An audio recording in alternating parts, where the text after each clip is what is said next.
Neuroscience podcast.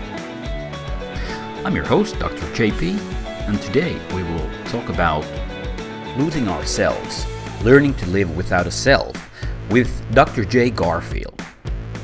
Jay is a professor of philosophy and a leading expert in Tibetan Buddhism. He also specializes on the philosophy of mind, cognitive science, epistemology, metaphysics, philosophy of language, ethics, and hermeneutics. He is currently Doris Silbert Professor in the Humanities at Smith College, Professor of Philosophy at the University of Melbourne, Visiting Professor of Philosophy and Buddhist Studies at Harvard Divinity School, and Adjunct Professor of Philosophy at the Central University of Tibetan Studies. I also managed to ghost Dr. Garfield on the first try of the podcast. While he was waiting on the other end, I was in a flow state, totally immersed, fixing the roof of our sauna, with no sense of time whatsoever. Dr. Garfield was very gracious about it all, and we scheduled a new call. He started by surprising me with his knowledge of my tiny Finnish town. How do you know Pori? Because I visited Pori with some friends when I was giving some lectures at Turku years and years ago. Oh, really? Yeah. No, you be quiet. Let's go be quiet. One moment. Sure thing.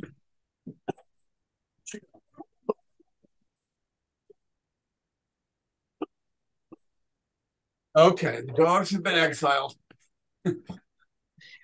So you gave lectures at the University of Turku? Yes. I've lectured at Turku, at Helsinki, at where else in Finland have I lectured? Probably only Turku and Helsinki. Yes. Were they at the Department of Philosophy? Yes. Okay. Good. So anyways, this is the small island where we live. It's near Pori. You remember the church? It's quite beautiful there. It's gorgeous, yeah. Here's the other church, which you probably didn't visit. It's an old wooden church made by the standards of Norwegian churches that they have there, because we have loads of sailors here from Norway. Sure.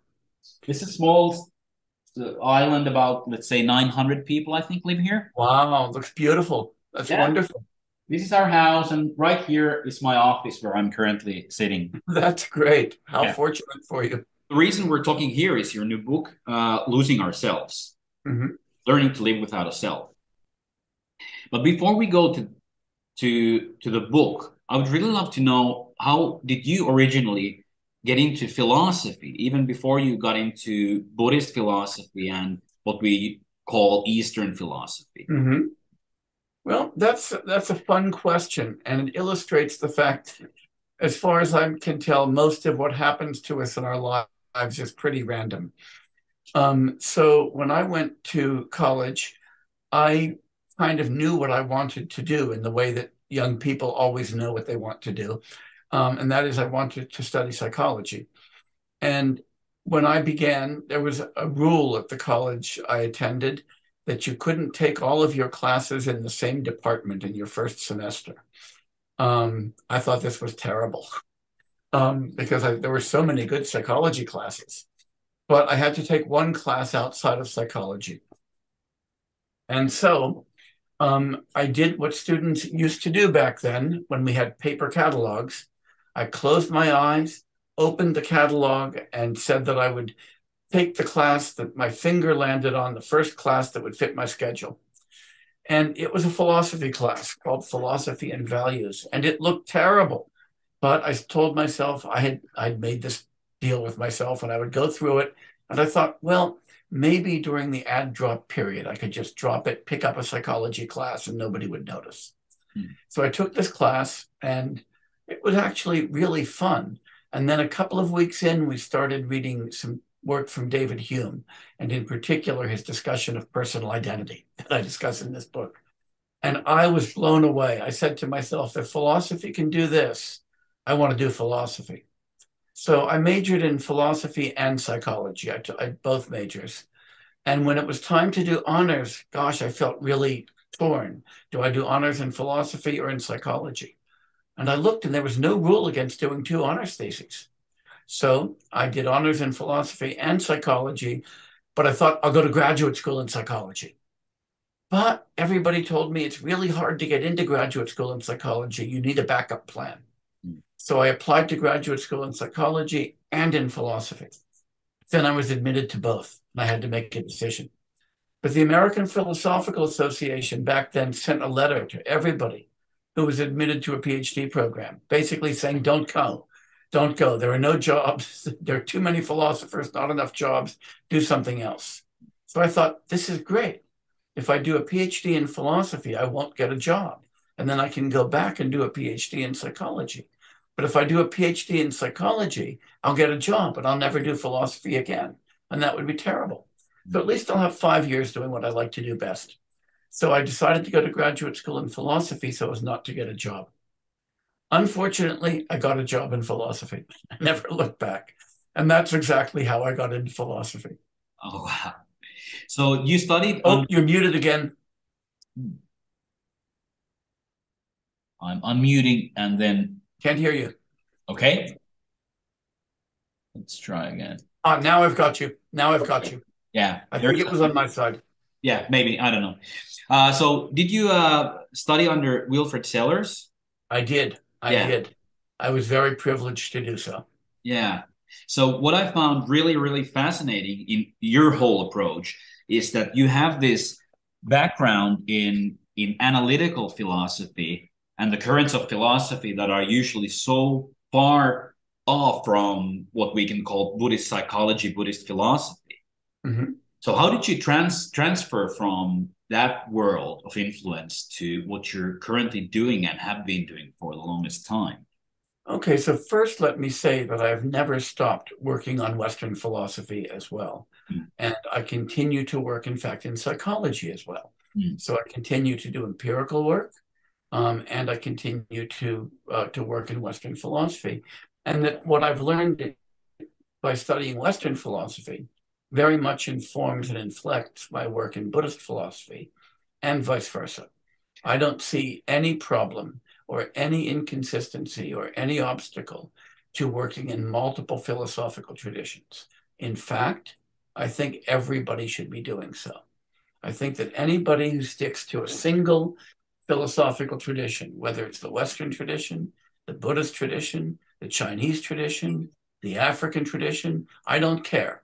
If you choose only one philosophical tradition and decide that you're only going to read and think about texts and ideas that arose in that tradition, it would be like saying, I'm only going to read books that were published on Thursdays and ignore all the ones published on other days. And if somebody asks you, but why are you doing that? And you say, well, there are thousands and thousands of books published on Thursday. I'll never get through with all of those. How could I ever turn to Monday, Tuesday, Wednesday, or Friday? You'd look at them like they were crazy. It's intellectually irresponsible to restrict your view that way, but it's also, in this post-colonial context in which we live, it's also morally and politically irresponsible to ignore the texts that come from cultures that have been ignored and subjugated. Because when we do that, whether wittingly or unwittingly, we simply perpetuate the ills of colonialism and Orientalism. And I don't want to be implicated in that. That doesn't mean that Western philosophy isn't worth pursuing. It is, but we need to pursue it in conversation with as many other traditions as possible. Yes, and you wrote the opinion piece for New York Times in 2016, exactly about that. Can you tell a little bit about that? Yes, and it turns out that little editorial, I think, was the most influential thing I ever wrote. And Brian Van Norden, who was my co-author on that, and I literally wrote it on the back of a napkin in a bar. Really? Yes, and sent it out the next day, pretty much as it was, with a few tiny edits. But it really was something written on the back of a napkin in a bar. And that was written because I was just deeply, we were at a conference, and it was a conference on non-Western philosophy held in the major Western philosophy department.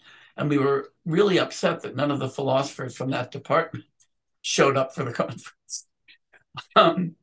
And it seemed to us to be, it was run by their graduate students. And it seemed to us to be tremendously disrespectful, not only to their own students, but also to those of us who came to present papers, but also to the traditions that were represented that they felt they could safely ignore. And we just thought it was really time to call out philosophy departments that call themselves philosophy departments, but are really simply departments of Western philosophy.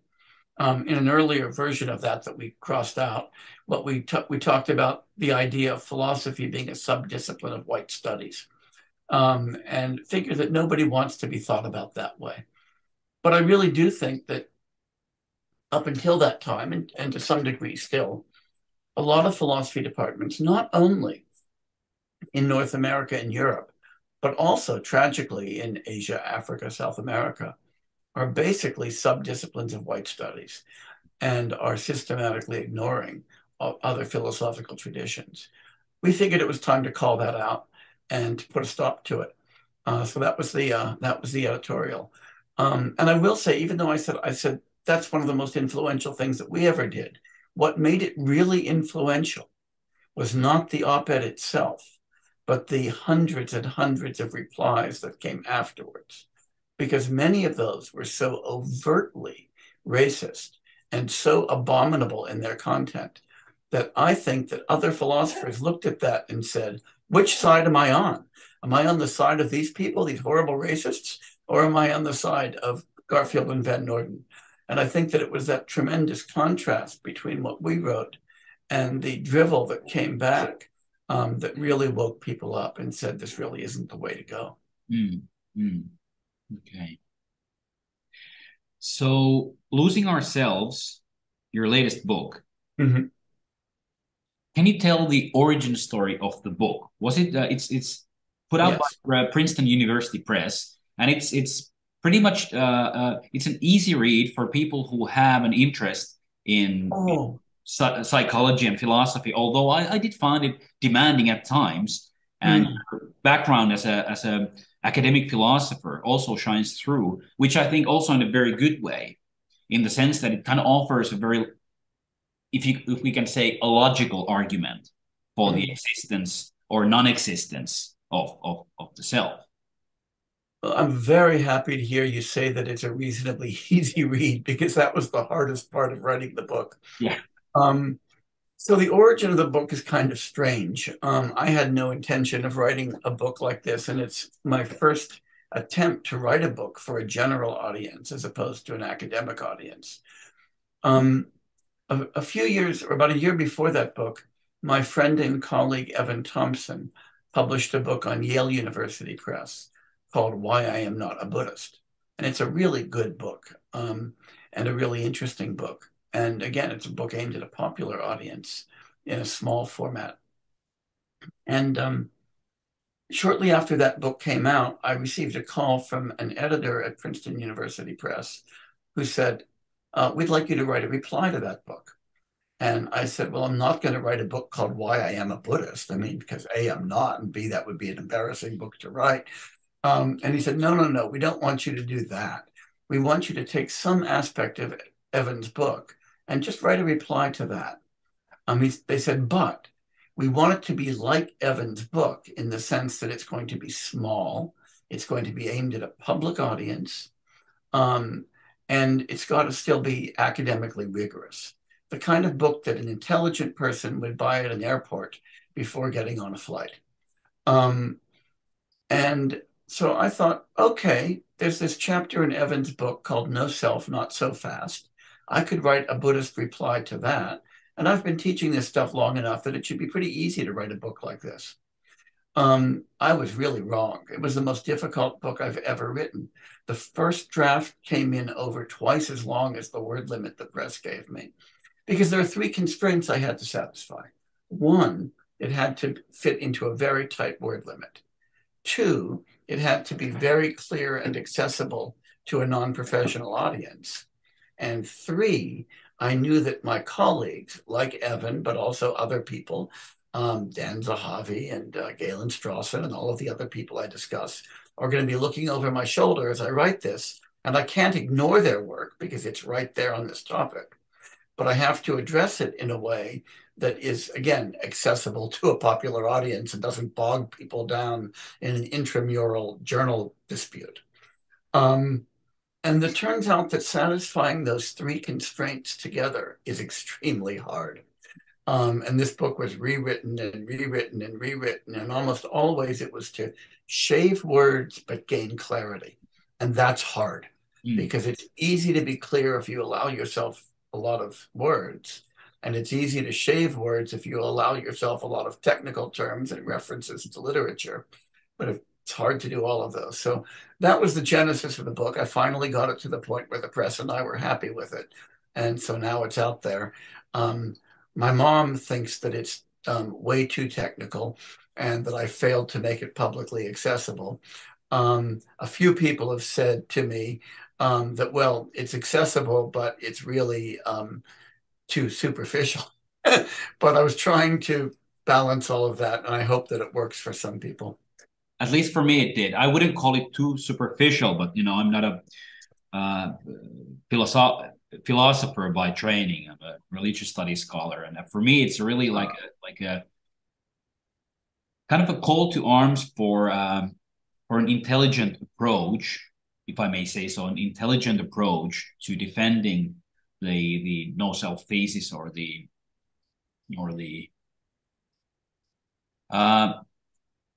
how would you describe the main points you're making in the book? Like two or three main points. The main points I would say are these. First, that most of us kind of atavistically, innately, spontaneously, however you want to put it, do think of ourselves as selves. And by a self, I mean a kind of center of subjectivity and agency that persists over time and that stands behind body and mind, the thing that has the body, that has the mind. The best metaphor for that is one that we find both in classical Indian philosophy and in Wittgenstein's Tractatus. And that is the metaphor of the eye in the visual field, the pure witness that's outside of and distinct from what it witnesses. So we imagine ourselves experiencing the world, but standing outside of it as spectators, acting on the world, but not conditioned by the world. That's the first point.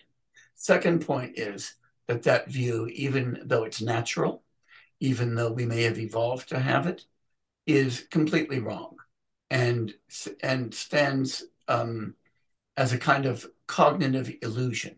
The analogy that I use throughout the book is the Mueller-Lyer illusion, an illusion for which we are innately tuned, for which evolution has prepared us. But the fact that it's natural for us to succumb to the Mueller-Lyer illusion doesn't mean that the illusion is veridical. It's still an illusion. So I try to show that the self is illusory, just like the difference in the length of the two lines in the Mueller-Lyer illusion is illusory, and that instead we are persons. And when I use the word person, I use it very carefully, thinking about its roots as persona, as a role, as a theatrical role, or a mask, if you want. And that as persons, we are constantly changing, causally open continua of psychophysical processes, completely embedded in the world, completely conditioned and determined by the world, acting within the world, and not independent selves or points of subjectivity and agency. And the third thesis is that by understanding ourselves as persons, we get a much richer understanding of our embedded nature, of our social nature, and of our possibility for transformation and for genuine happiness. How would you unpack the difference between the person and the self? The self is an independent, substantial entity. The self is completely distinct from body and mind. And most people think of the self weirdly but spontaneously as standing outside of space and time. I consider the person to be an impermanent, constantly changing thing that exists in space and time, that is a continuum of psychophysical processes that supervenes both on our psychological phenomena, on our physical phenomena, and on the many social conventions that determine us as individuals.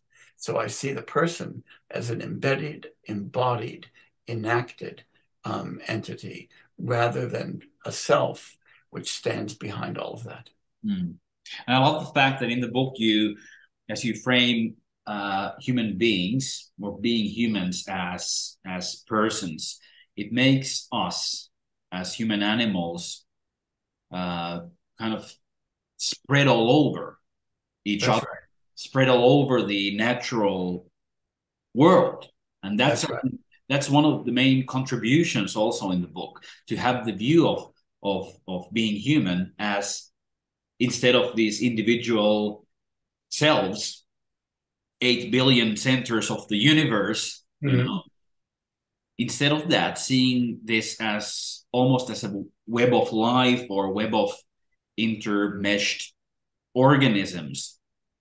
I don't know. Yeah, that's right. I think that first and foremost, we are hypersocial great apes. And we easily forget our hypersociality. And by hypersociality, here's what I mean.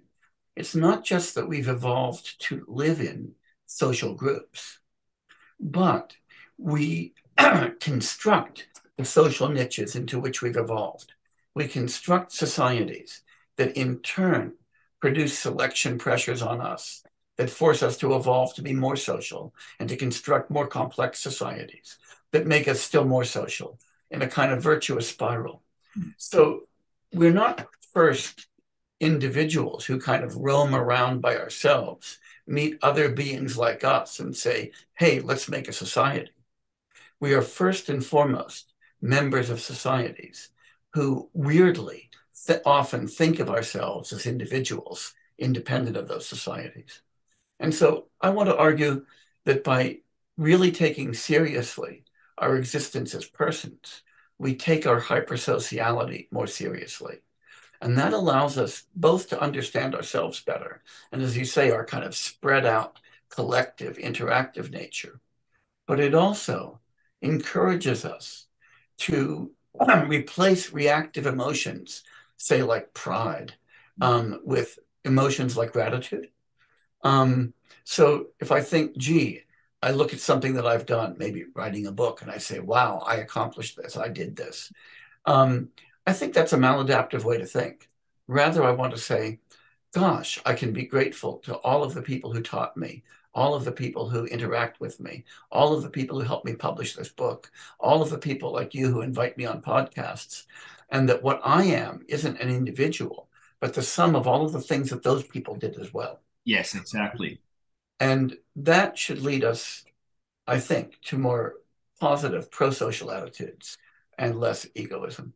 It sure does, because it kind of shows your so-called individuality or your essential nature to be, well, spread out again in all of these other sets of eyes and brains that are interacting with whatever the product is that you made. Let's say it's a book. It's not a book, nobody reads it. And then, you know, the book is, yeah. Whatever we do in ensemble, not solo. Exactly. And I think that's just really important to remember. And just as if you were playing on a team, on a football team or a hockey team or a bandy team, and your team did well, you wouldn't at the end say, I did this. You'd say, we did this. And if you did poorly, you wouldn't say, I blew it. You'd say, we blew it.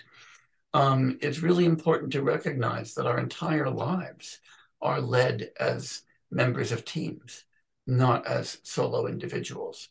And that if we don't recognize that, we suffer from a terrible form of self-alienation that makes it just impossible to really know who we are, and makes it impossible for us to really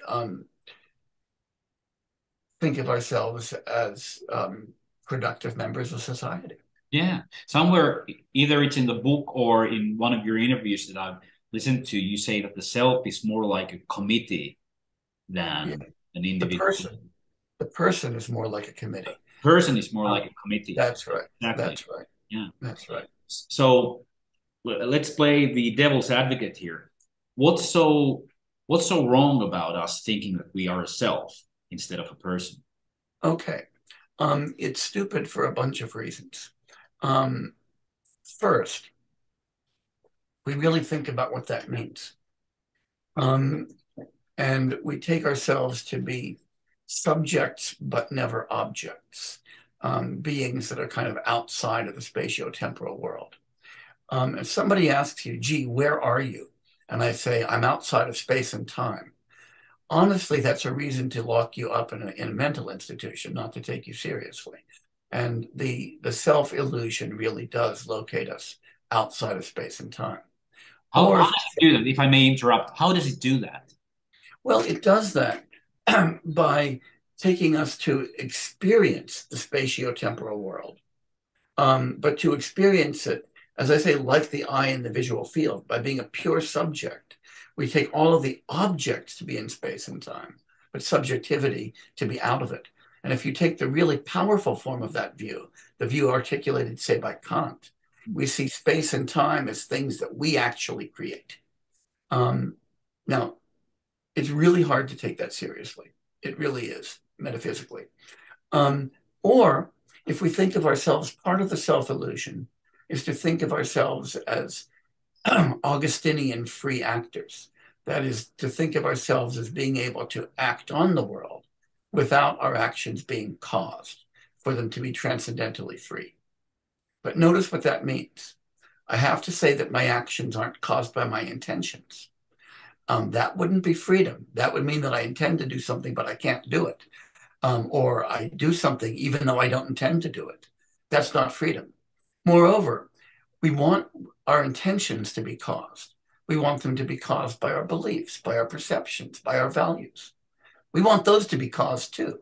We want those to be caused by the things that we learn from others, by what we observe in our lives, and so on and so forth.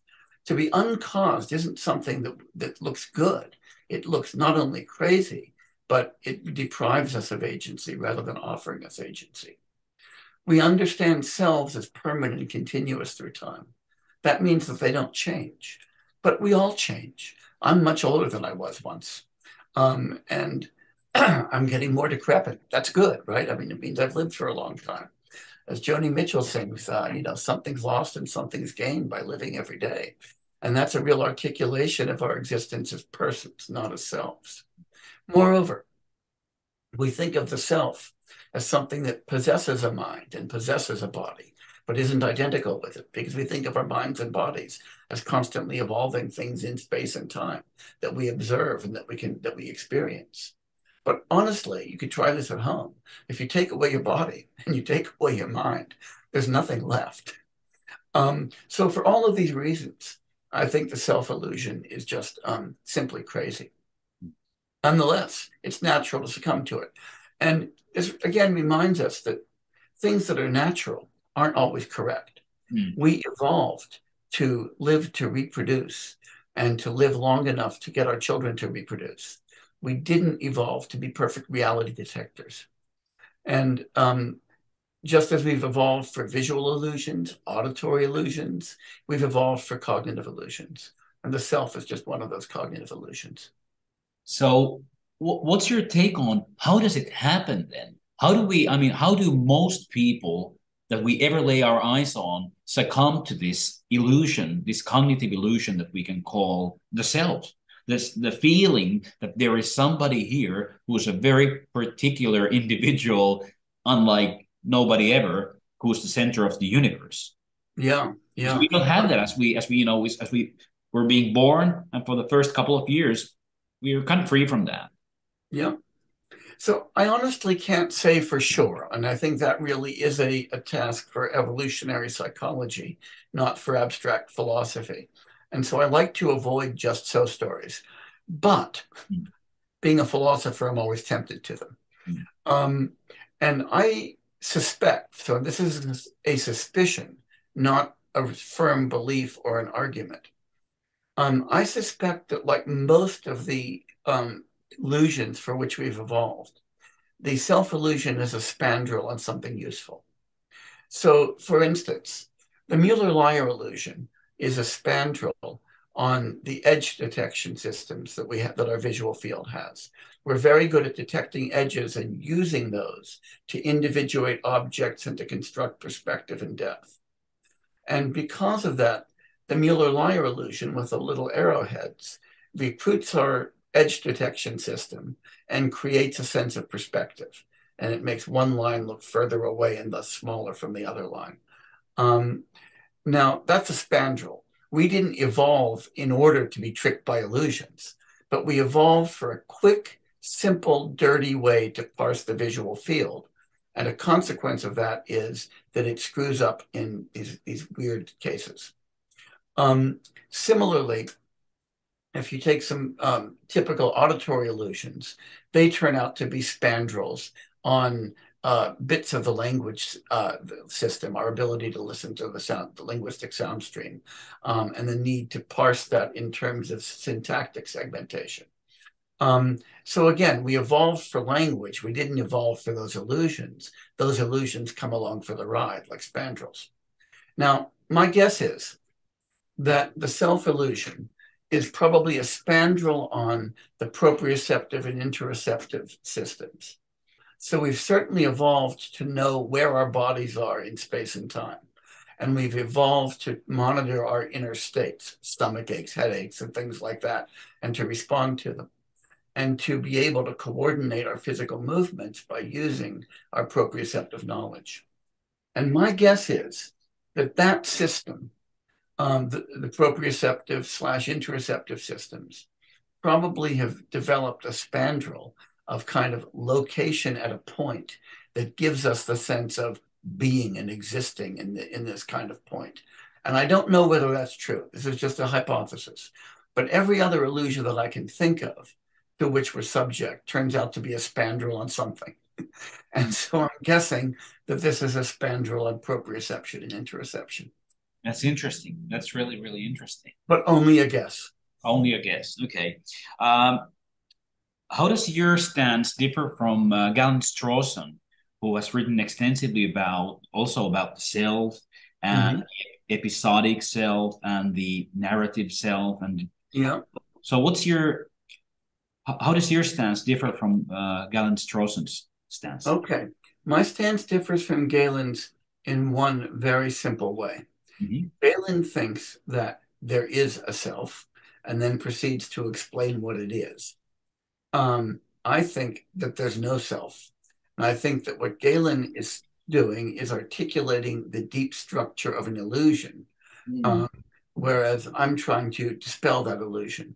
So if I were to compare it in a kind of hyperbolic and pejorative way, again, take my favorite analogy, the Mueller-Lyer illusion. Galen is trying to explain why those lines really are different in length once you draw the arrowhead. And I'm trying to explain why they're not. Oh. Okay. He's doing a good job of articulating self-illusion, I think, and where it comes from. But I think the mistake is he takes that self to be a real thing, and I take it to be a fantasy. Let's take your phenomenological experience in everyday life. Do you feel at times that there is somebody home, like there's a J there, that there's a self there instead of a person? Absolutely. I think all of us do. And I think we've evolved to do that. Yeah.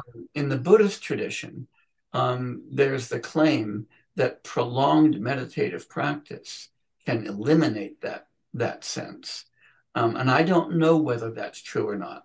But I also know that there are plenty of times when I don't thematize that J. And those are the times when we're in what Csikszentmihalyi is felicitously called flow states. And I think that we forget how often we are in flow and are not constantly projecting that self-illusion. So right now, when we've been in conversation, most of that time, I don't think that I've been consciously thematizing the subject. Exactly. I do when you direct me to it. But most of the time, I'm kind of focused on you on my screen, not on myself as subject. And I think that's one of the most valuable chapters in the book, where you liken the flow state and the no self experience. But also, could we think that we don't even need the flow state to experience the ourselves as persons? What I mean here is that it's very easy to lose the self-illusion when one is in flow state, or when we are in the flow state. But could it be possible that the flow, even outside of the flow state, in just normal, regular, everyday life, when we are walking to the store or driving in our cars and not thematizing the self, we are more free from the self-illusion than we think, because flow states are pretty rare. Yeah, I'm not sure how rare they are, actually. I think that we make them seem rare because we kind of exalt them in terms of expert performance. That's true. But we always forget how expert we are at holding conversations, how Exactly. expert we are at walking to the store. And those are often things that we do in flow. Now, not always. Like sometimes I'm walking to the store thinking really hard about what I'm going to do next and really thematizing myself. I grant that. But not always, not always.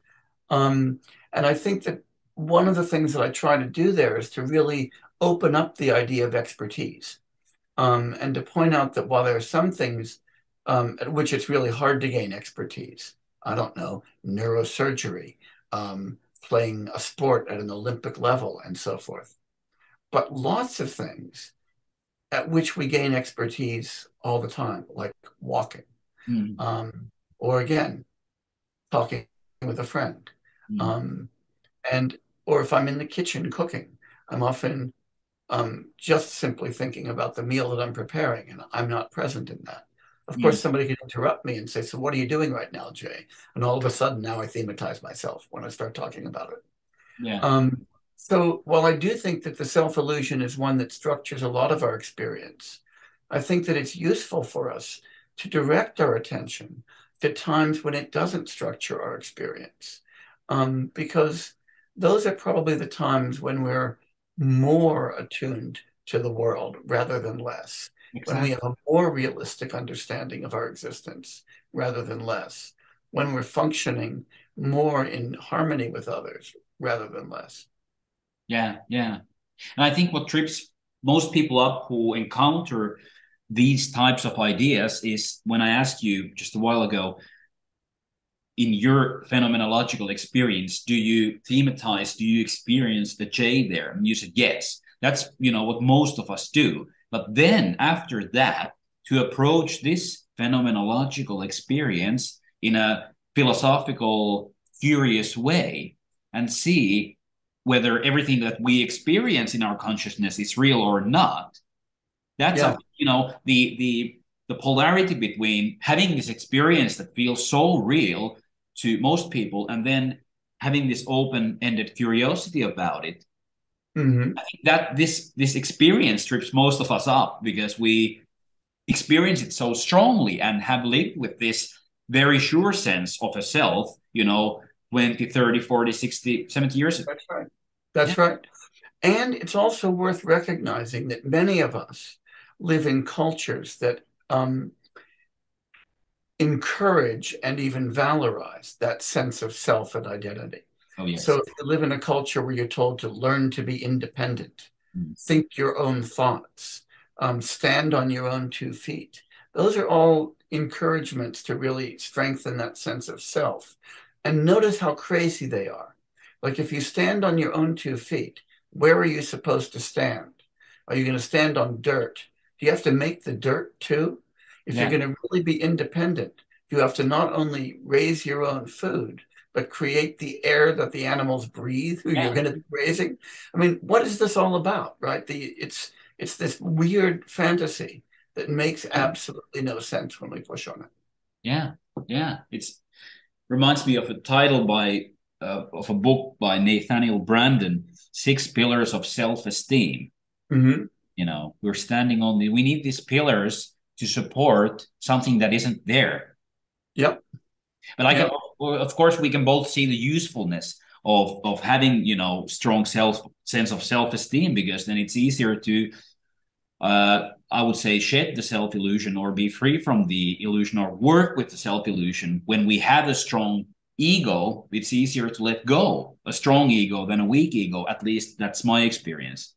Perhaps for two reasons. Maybe because it's more obvious what it is. You can see it, so the target is easier to see, right? It's easier to hit a large target than a small target. But also it might be because part of what you described as having a strong ego might in fact be simply having confidence. And very often, I think we posit the self not out of a sense of confidence, but out of a sense of fear. And so the self is posited as a bulwark against a fear of death. And I think this is a place where terror management theory really helps us. When you look at terror management theory, that really explains a lot of our maladaptive psychology, as well as egoism, in terms of a kind of defense against a subliminal but omnipresent fear of death. Then you might think that it's kind of lack of confidence and fear that generates that strong sense of self, where if you've got confidence, you don't need it as much. And so that sense that you were talking about of a strong ego might in part be just confidence, and there's nothing wrong with that. But I'd like to say that real confidence derives from understanding our social matrix, our place in it, and the fact that we've got a great team, rather than the idea that I am a completely autonomous individual, which I never am and never could be. Yeah, exactly. Yeah, and there might be a reason why quite a few of these types of philosophies have been developed in cultures where more value is based on this interconnected web of, you know, who we really are instead of these individuals. I mean, we do have these strands of philosophy in the Western canon as well, but not so much as we have the Eastern canon, which is almost totally based on these notions. I agree. Of course, be fair, most of Indian philosophy is also based on a strong self notion. It's only the Buddhist tradition and to some extent the Jain tradition that work against that. Yeah. How about Advaita Vedanta? Doesn't that approach these issues, you know, quite a lot, quite strongly? Yeah, but it's got this very strong sense of Atman, right? Of self as identical to Brahman. Now, you're right that there are connections between the Advaita Vedanta tradition and some Buddhist traditions, in particular the Yogacara tradition. But where they really part company is in this question of the self. Tell me more about that, please. Well, Advaita Vedantins argue that the real goal of practice is to recognize that what I am is not my body, not my mind, but the Atman that has those and is non-dually related to Brahman. The similarity to Yogacharan thought is they also argue that that subject-object duality is illusory.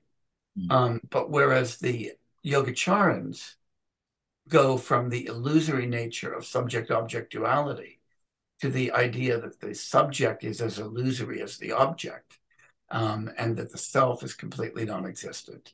The Advaitins go from the subject-object duality to the ultimate non-existence of the object, but the valorization of the subject as the single non-dual entity. And so that's a very different conclusion to draw. Okay. Well, that's a brainful. Let's go back to everyday life, or just a bit. I think you're quoting Dogen here. Might be from your book, might be from a interview that I listened to, but here's a quote. Duality is a superimposition on a primordially non-dual mode of awareness. Yeah, that's not a quote from Dogen. That's my gloss on what Dogen is trying to teach us. Great. So from what we talked about, the flow state and us being more in the no self reality than we think, it seems like this is basically the same thing, right? Yeah. Yeah. So the idea there, and this is an idea that I learned from Buddhist philosophy primarily, but then I also kind of discovered that in Being and Time, Heidegger is mining a similar vein, which is kind of interesting, maybe a little bit scary. But as I say, I derive it primarily from Buddhist philosophy. The idea that subject-object duality, the sense that the way experience shows up is me as experiencing subject and everything outside of me as object to be experienced, is not a primordial characteristic of consciousness. It's something that we construct in our conscious experience. But let me do this kind of by analogy for a minute and come back to this. It's easy to think that, imagine you're holding a red apple in the palm of your hand. It's easy to think that when you just look at it, you're seeing the apple as it is, that the redness of the apple is there in the apple, the shininess of the apple is there in the apple, the smoothness and roundness of the apple is there in the apple. And that what we are simply subjective detectors that detect the properties that are objectively present in the world. Now, if you think for just a moment, you realize how dumb that is, because you know that what's happening is that light is reflecting off of the apple. That light is going into the lens of your eye, being turned upside down and being refracted through a translucent jelly, interacting with photoreceptors on the back of your eye, creating electrical impulses that travel through two distinct pathways to your occipital cortex, where a whole bunch of neural activity is happening.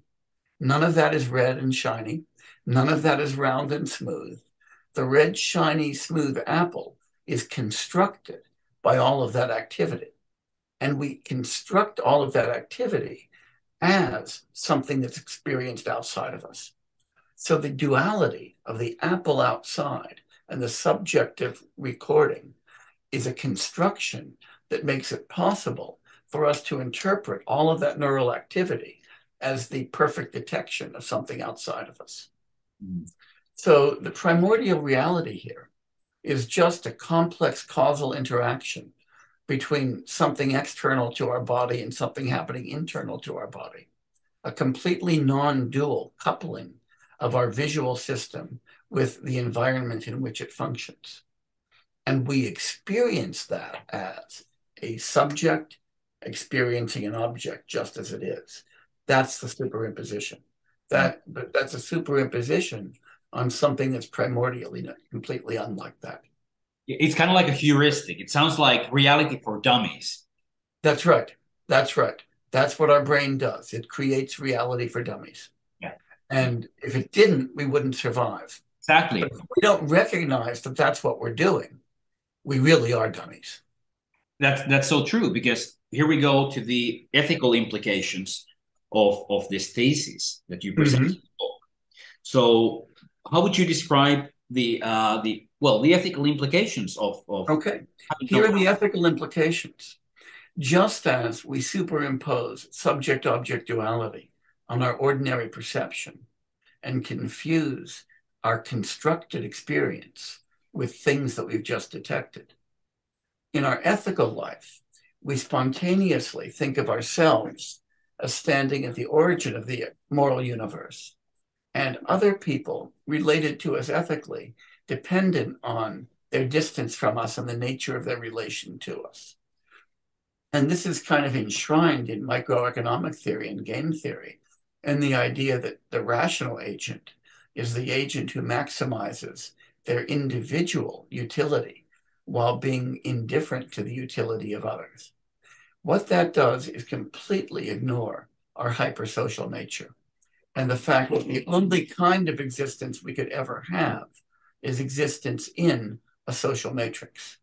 And so what it does is it says that my happiness or success depends on how I feel, not how anybody else feels. And that disables attitudes like care, It disables attitudes like friendliness. It disables attitudes like sympathetic joy and impartiality, and instead makes us see others' welfare as at best instrumental to our own welfare, and at worst, completely irrelevant. And so when I say things like, gee, I hope that my friend does well because it makes me happy when my friends do well, or I hope that my team wins because, hey, they're my team. And I care a lot more about my kids than your kids because, hey, they're my kids. What I've done is I've created a sense of the moral universe in which I'm at the middle pole and everything else is arranged around me. And that's a reprehensible way to see reality. And it's a way that fails to take seriously my embeddedness in the world rather than my sense of myself at the origin of the world. And it seems like the opposite of that is quite natural to us. We naturally feel happy while losing ourselves, so to speak, when we see something good happen to another human being, right? Exactly. Exactly. So it seems as if we have to construct the self unit again and again. It happens so fast, phenomenologically, that we fail to account for its, building into existence. That's right. That's right. And we're constantly constructing it, and it really does distort our moral lives pretty deeply. It does. It does. And we of course all bear the enormous psychological weight of having to build it up over and over again, as if, building a dream into a reality over and over. And it produces suffering for a supposed human being, an individual self, but which is also contagious. So, and my notion is that it's immoral to even experience psychological suffering because we can avoid that. Yeah, but that's difficult. It's very difficult. Yeah. But it's based on the notion that there is somebody home here, that there is a permanent self here, and that's the only way we can suffer psychologically, at least in my experience. Exactly. There's a wonderful Tracy Chapman lyric about that. I always love to do philosophy for popular music. Yeah. She says, there's a fiction in the space between you and reality. You would do and say anything to make your everyday life seem less mundane. And she's really focusing on this constant creation of a fiction that ends up being the cause of our suffering. Yeah, and drama. That's right. That's right. Yeah, to make it less mundane. This is really wonderful, Jay. Thank you so much. I know we have a schedule here, and I want to respect that this time around. One of the great things about seeing through the self-illusion is experiencing everyday emotions in a different way, in a different light. So when we originally were supposed to have this interview, and I, messed up the schedule while I was hammering away on the roof of our country house in a flow state, what I did experience was shame, but not guilt, because guilt would imply that there is somebody here responsible, somebody here who is a solid entity. So it's kind of funny that these everyday emotions seem to happen as if through I don't know what's the right word here, but they're dampened, but they're still felt. But it's very different than they used to be. And I have to thank your book for that as well, among other sources, which is, it's really, I highly suggest everybody to read it. Well, thank you very much for having me. It's been an absolute pleasure, and I hope you have a fabulous day. Take care. Take care, Jay. Bye. Bye.